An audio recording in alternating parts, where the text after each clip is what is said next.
مصطفیٰ جان رحمت پہ لاکھوں کروڑوں اربوں درود السلام۔ بسم اللہ الرحمن الرحیم۔ السلام علیکم ورحمۃ اللہ وبرکاتہ۔ میری پیاری اسلامی بہنوں اور بھائیوں، اللہ تعالیٰ ہمیں آپس کے اختلافات، حسد اور نفرت سے محفوظ رکھے اور ہمارے دلوں میں محبت اور اخوت پیدا فرمائے اور ہمیں قرآن و سنت پر متحد رہنے کی توفیق عطا فرمائے، آمین۔ آئیے آج ہم سورہ آل عمران کی آیت نمبر 105 کا ترجمہ سنتے ہیں۔ ترجمہ: اور ان لوگوں کی طرح نہ ہو جانا جو روشن دلائل آ جانے کے بعد بھی تفرقے میں پڑ گئے اور اختلاف کرنے لگے، اور انہیں لوگوں کے لیے بہت بڑا عذاب ہے۔ تفسیر: اس آیت میں اللہ تعالیٰ ہمیں ایک اہم نصیحت فرما رہے ہیں۔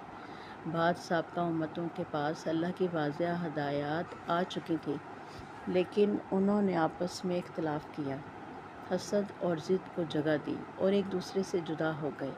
اللہ تعالیٰ مسلمانوں کو اس راستے سے بچنے کا حکم دے رہے ہیں۔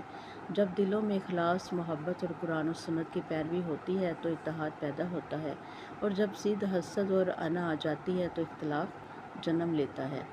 حدیث مبارکہ: رسول اللہ صلی اللہ علیہ وآلہ وسلم نے فرمایا، آپس میں حسد نہ کرو، ایک دوسرے سے بغض نہ رکھو، ایک دوسرے سے منہ نہ موڑو، اور اللہ کے بندے بھائی بھائی بن کر رہو۔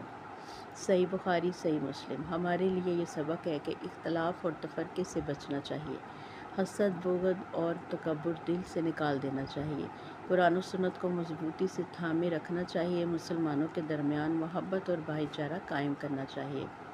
دعا ہے رب کریم سے، اللہ ہمارے دلوں سے حسد، بغض اور نفرت کو دور فرما، ہمیں محبت، اخلاص اور اتحاد عطا فرما، ہمارے گھروں اور پوری امت مسلمہ میں اتفاق اور رحمت پیدا فرما، اور ہمیں ہمیشہ قرآن و سنت پر قائم رکھ، آمین یا رب العالمین۔